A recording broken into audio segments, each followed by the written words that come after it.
Hello दोस्तों, मैं आपका दोस्त आपका टीचर आदित्य सर। आज हम लोग डिस्कस करेंगे कैश फ्लो स्टेटमेंट कि कैश फ्लो स्टेटमेंट किसे कहते हैं।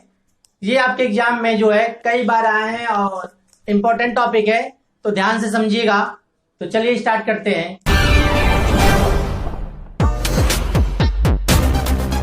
कैश फ्लो स्टेटमेंट, तो देखिए नाम में क्या लिखा है, कैश फ्लो स्टेटमेंट। तीन वर्ड आ रहा है, पहला आ रहा है कैश, दूसरा आ रहा है फ्लो, तीसरा आ रहा है स्टेटमेंट। तो पहले तो समझिए कि कैश का मतलब क्या है। तो यहाँ पे कैश का मतलब केवल और केवल कैश से रिलेटेड नहीं है। कैश का मतलब है कैश और कैश इक्विवेलेंट, माने जो कैश के बराबर हो।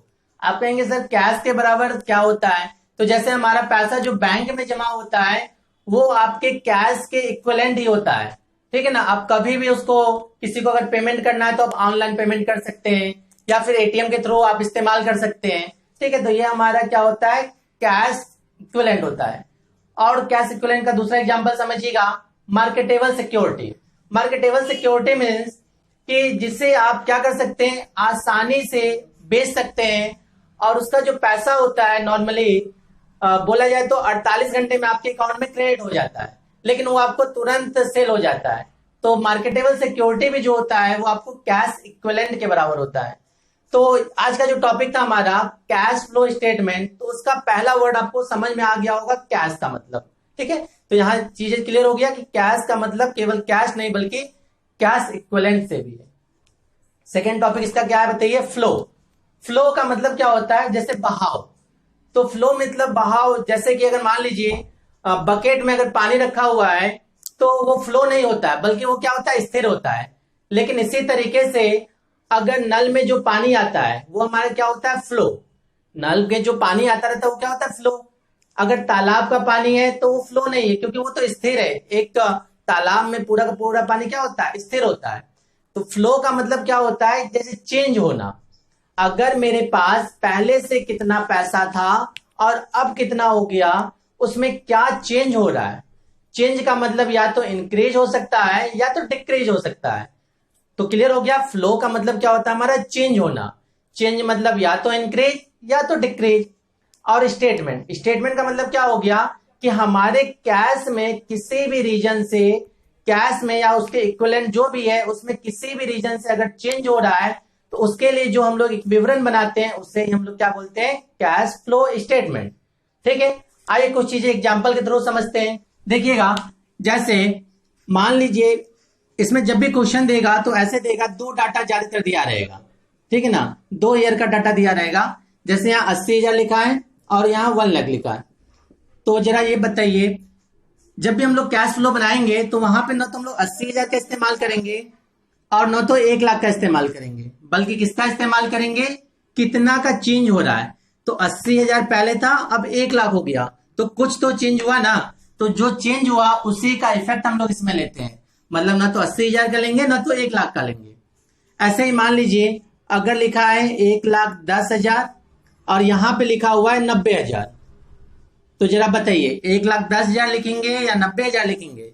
तो दोनों में से कुछ नहीं लिखेंगे, बल्कि हम लोग क्या लिखेंगे, इनके बीच में जो चेंज हुआ है।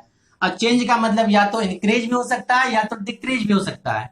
तो हम लोग कैश फ्लो स्टेटमेंट में केवल और केवल चेंज लेते हैं, ठीक है। इसमें जो होता है वो हमारे पास 3 तरह की एक्टिविटी आती है, ध्यान समझिएगा। 3 तरह की हमारे पास में एक्टिविटी आती है। सबसे पहला जो एक्टिविटी होता है वो हमारा होता है ऑपरेटिंग एक्टिविटी।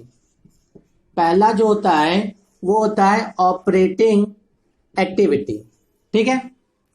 ऑपरेटिंग एक्टिविटी का मतलब क्या है कि जिस चीज का भी हम बिजनेस करते हैं उस बिजनेस में जो भी हम सेल कर रहे हैं, परचेज कर रहे हैं, वो सारे चीजें हमारा ऑपरेटिंग एक्टिविटी में आता है। सेकंड होता है इन्वेस्टिंग एक्टिविटी।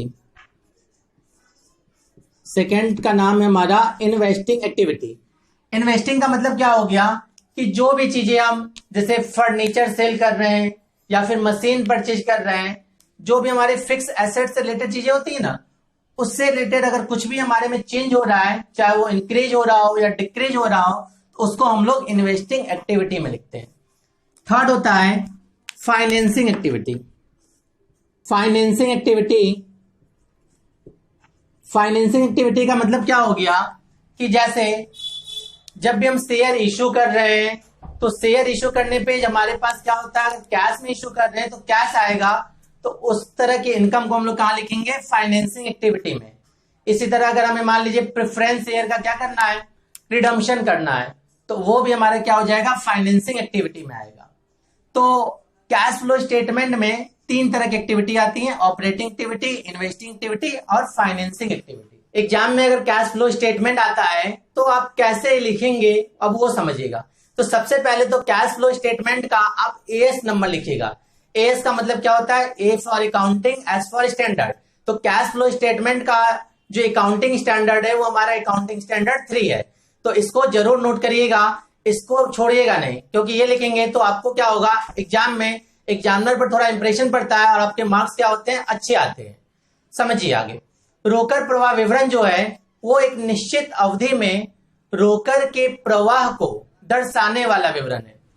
मतलब आपको समझ में आया क्या बोले, बड़ा शुद्ध हिंदी में बोले, तो अब समझिए इसको। तो सबसे पहले तो रोकड़ प्रवाह विवरण का इंग्लिश होता है कैश फ्लो स्टेटमेंट, ठीक है। फिर हम बताएं एक निश्चित अवधि। एक निश्चित अवधि का मतलब हो गया एक जो पीरियड होता है, ठीक है ना, उसके अंतर्गत आपके कैश में क्या फ्लो हो रहा है, अर्थात क्या चेंजिंग हो रहा है, उसी को हम लोग क्या कहते हैं, कैश फ्लो स्टेटमेंट। आगे समझिए। रोकड़ का आशय, अर्थात यहाँ पे कैश का मतलब क्या है, रोकड़ तुल्य, अर्थात कैश इक्विवेलेंट से है, जबकि प्रवाह का आशय रोकड़ की प्राप्ति एवं प्रयोग से है।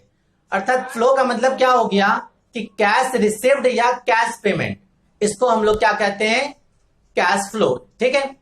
इस प्रकार रोकड़ प्रवाह विवरण को रोकड़ की प्राप्ति एवं भुगतान के ऐसे सारांश के रूप में परिभाषित किया जाता है जो एक निश्चित लेखांकन अवधि में किसी उपक्रम में चिट्ठे एवं लाभ हानि खाते और प्राप्ति लाभ हानि खाते और लाभ हानि विवरण की सूचनाओं के आधार पर रोकड़ की प्राप्ति और प्रयोग को दर्शाता है तथा रोकड़ के प्रारंभिक और अंतिम शेष के बीच मिलान करता है।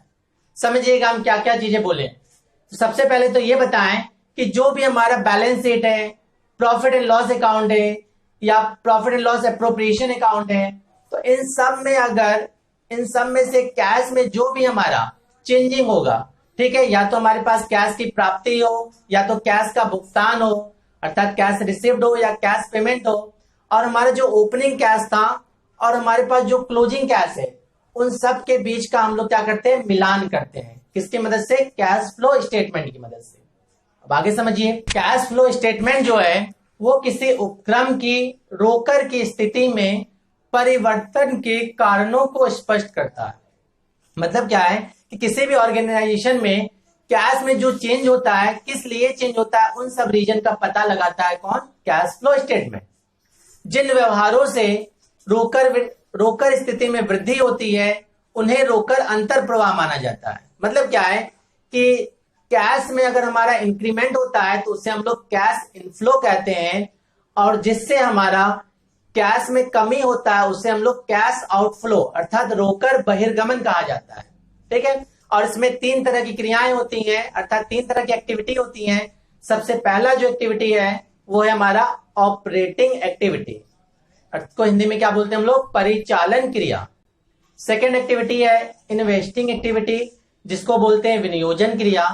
और थर्ड हमारा है फाइनेंसिंग एक्टिविटी, जिसको बोलते हैं वित्तीय क्रिया।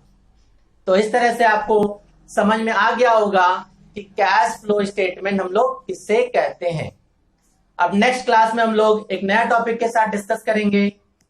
आज के लिए धन्यवाद।